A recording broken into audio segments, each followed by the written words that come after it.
I'm proud to say that Julian is a good friend of mine. I used to visit him when he was in the embassy of Ecuador, holed up there, but in great good humor and doing all kinds of incredibly interesting and justice-filled things. I think it was the next to the last time I saw Julian. We were sitting on the couch and I said to him, Julian, you know, there's a lot I admire about what you've done, but no more than making sure that you called in all your chips from your friends in the Far East and got Ed Snowden to safety in Russia. Now, Julian, you probably know, sort of taciturn guy, you know, not given to much emotion. He jumped off the couch and said, yes! It shocked the hell out of me, you know. He said, yes, Ray. We had to make sure that one devoted, justice-filled whistleblower would avoid being cooped up or being jailed, could get to freedom. Now, some of you know that Sarah Harrison was down there, one of Julian's lieutenants. She was down there in the Middle East, and the first thing, she was summoned to go to be with Ed, and she stayed with him for 6 weeks in the Sheremetyevo airport in Moscow, where he's a non-citizen of anywhere. And finally, the Russians said, well, we'll give him asylum, and now he's a Russian citizen. Now, Putin, of course, he's an old KGB guy, right? So did that cut across the grain?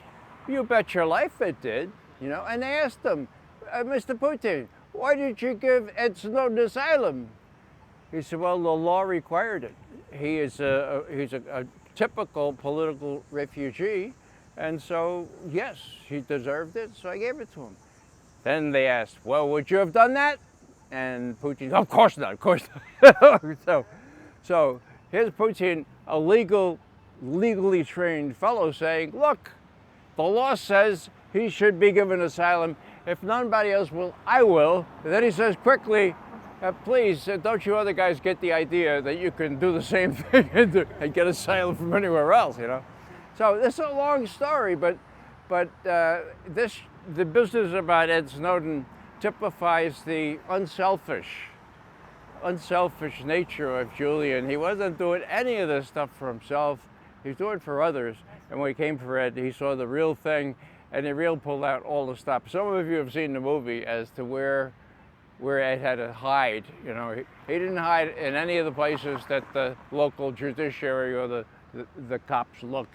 He hid in places that only Julian and Sarah Harrison knew about. So, long story short, he's not only got guts galore, but he cares about other people so deeply that he would do the supreme offense to the powers that be by being the person responsible for getting Ed Snowden out of the clutches of the people waiting for him in Washington. That's just one of the things that put him edgewise with the U.S. authorities. And now, as you know, we're going to try to prevent him from being extradited and subjected to, quote, justice in this country. Thanks for being here. There are thousands behind us. Let's clap for ourselves. No extradition! Awesome. I just wanted to thank you all for coming out here on such short notice. This is in celebrating Julian's 52nd birthday, his 5th birthday in Belmarsh prison, which is disgusting.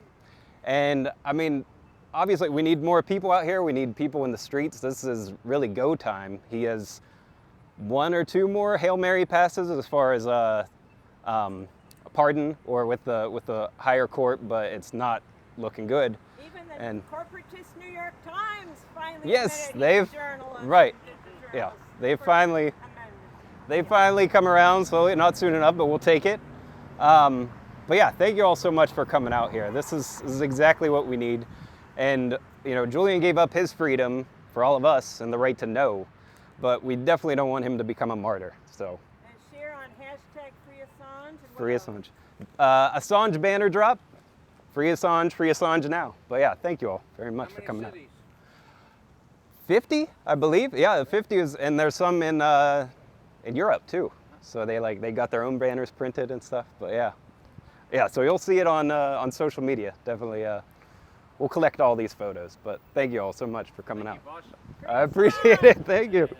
I just wanted to point out something I think that hasn't gotten enough attention, and that is Randy recently did a show co-hosting with Joe Loria from Consortium News, and they had an attorney on by the name of Bruce Afrin.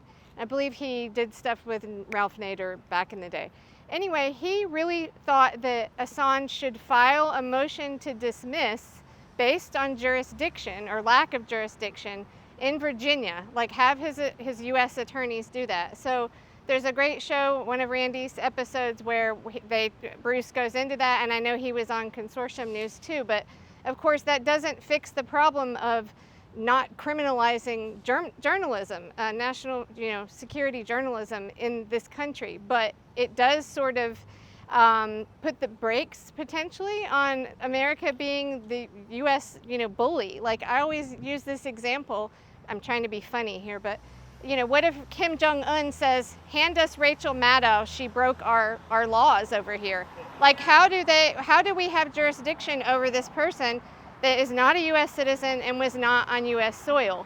And even the, one of the part of the indictment, the conspiracy to hack or something, there's no evidence there because, as you all know, I'm talking to the choir, Manning already had access to that stuff. So it's just really, I think the matter of jurisdiction is also really important. So that's all.